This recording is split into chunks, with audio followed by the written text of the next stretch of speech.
خواجہ غریب نواز جب نئے نئے آئے نا اجمیر شریف میں تو خیمہ لگایا ہوا تھا خواجہ غریب نواز نے.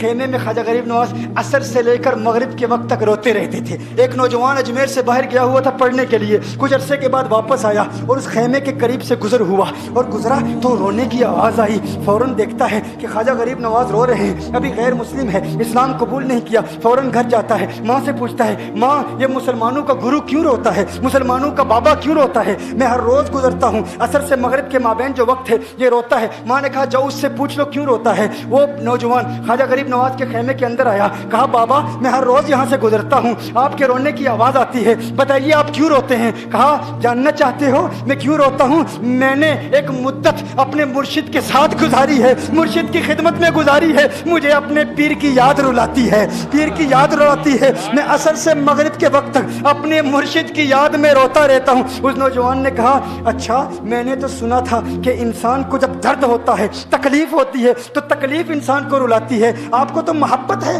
یہ محبت میں بھی انسان کو رونا آتا ہے؟ کہا ہاں ہاں ہے نوجوان, انسان محبت میں بھی روتا ہے. کہا تو پھر مجھے بھی رونا ہے, میں بھی رونا چاہتا ہوں, مجھے بھی رونا سکھا دیجئے. کہا تو رونا چاہتا ہے؟ رونا چاہتا ہوں. کہا ٹھیک ہے, دو شرطیں ہیں, مسلمان ہو جا اور میرا مرید ہو جا. اس نے کہا میں ماں سے اجازت طلب کروں گا. ماں کے پاس گیا اجازت لینے کے لیے. ماں نے کہا تو ضدی ہے, جب تو ارادہ کر لیتا ہے, جو ارادہ کرتا ہے تو پورا کرتا ہے, جا جو کرنا چاہتا ہے کر لے. خواجہ غریب نواز کے بارگاہ میں حاضر ہوا, عرض کرتا ہے بابا میں پھر مسلمان ہونا چاہتا ہوں, مجھے مرید کر لیجئے. خواجہ غریب نواز نے مرید کر لیا, خواجہ غریب نواز کا مرید ہو گیا. اب خواجہ غریب نواز نے کہا اب وقت سارا میرے ساتھ گزرے گا, ناشتے کے وقت خواجہ غریب نواز کے ساتھ, سحری کے وقت خواجہ غریب نواز کے ساتھ, سحر کے وقت خواجہ غریب نواز کے ساتھ, پورا دن اسے خواجہ غریب نواز کے قرب کی کچھ ایسی عادت ہو گئی, خواجہ غریب نواز کا دیوانہ ہو گیا, ان کا عاشق ہو گیا. کچھ عرصہ گزرا, خواجہ غریب نواز نے فرمایا اب تیرے لیے 3 دن کی چھٹیاں ہیں, 3 دن کے لیے چھٹیاں ہیں, 3 دن کے لیے چلا جا. اس نے کہا مسئلہ ہی کوئی نہیں, ایشو ہی نہیں, پرابلم ہی نہیں, ٹھیک ہے 3 دن کے لیے چلا جاتا ہوں. اب جب 3 دن کے لیے گھر گیا, کہا 3 دن کے لیے تو اب مجھ سے ملاقات نہیں کر سکتا, مجھ سے ملنے کی اجازت نہیں ہے. اس نے کہا ٹھیک ہے نہیں ملوں گا. گھر گیا, پہلے دن جب گھر گیا یہ وہ نوجوان تھا جو 3 روٹیاں کھایا کرتا تھا, آج ایک لقمہ بھی نہیں کھا پایا, ایک لقمہ بھی نہیں کھا پایا. اسے کچھ ہو گیا, کہہ رہے مجھے کچھ ویکیوم سا محسوس ہو رہا ہے, کچھ دل میں کمی سی محسوس ہو رہی ہے.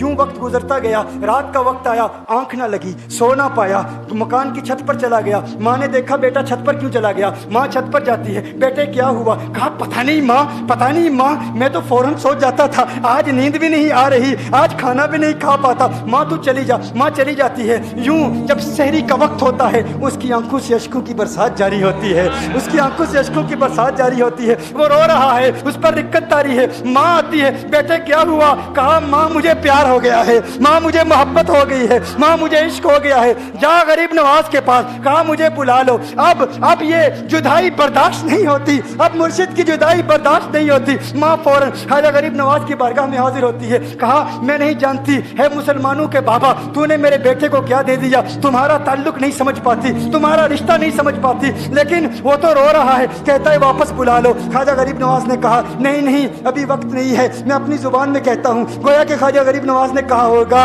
ابھی تو ابتدائی عشق ہے, روتا ہے کیا, آگے دیکھ ہوتا ہے کیا. تیری تمنا تھی, تیری خواہش تھی کہ محبت میں رونے کی عادت ہو جائے, ابھی تو ابتدا ہے. ماں کو واپس بھیج دیا, کہا واپس چلی جا. اسے کہا ابھی اجازت نہیں ہے, وہ واپس چلی جاتی ہے. بیٹے کو بتاتی ہے کہ ہے میرے بیٹے, وہ تو اجازت نہیں دے رہا. کہا ماں سن لے, اب اگر نہ بلایا تو میں مر جاؤں گا, یہ محبت مجھے مار ڈالے گی. ماں اگر مجھے زندہ دیکھنا چاہتی ہے تو میرے مرشد کو راضی کر لے, میرے مرشد کو بتا دے اب یہ ایک جدائی برداشت نہیں کر سکتا. ماں فوراً غریب نواز کی بارگاہ میں حاضر ہوتی ہے. کہا ہے غریب نواز کرم فرمائیے, مجھ ماں کی تمنا ہے, مجھ ماں کی آرزو ہے, وہ مر جائے گا. کہا ماں کی تمنا ہے, تیری بات مانتا ہوں, جا اسے واپس بھیج دے. وہ فوراً بھاگتا ہوا خواجہ غریب نواز کی بارگاہ میں حاضر ہوتا ہے. اس وقت خواجہ غریب نواز اپنے مریدوں کو درس دے رہے ہیں, ایک مجمع لگا ہوا ہے. وہ فوراً خواجہ غریب نواز کے دروازے پر کھڑا ہوتا ہے اور پھر مرید یہ منظر دیکھ رہے ہیں, خواجہ غریب نواز کو دیکھتا ہے, خواجہ غریب نواز اسے دیکھتے ہیں. وہ میں نے کہا تھا نا نگاہ مست ملائی تو میں پلا کے اٹھے,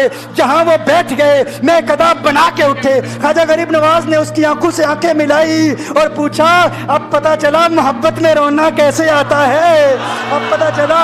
اس نے کہا ہے غریب نواز کرم فرمائیے. فوراً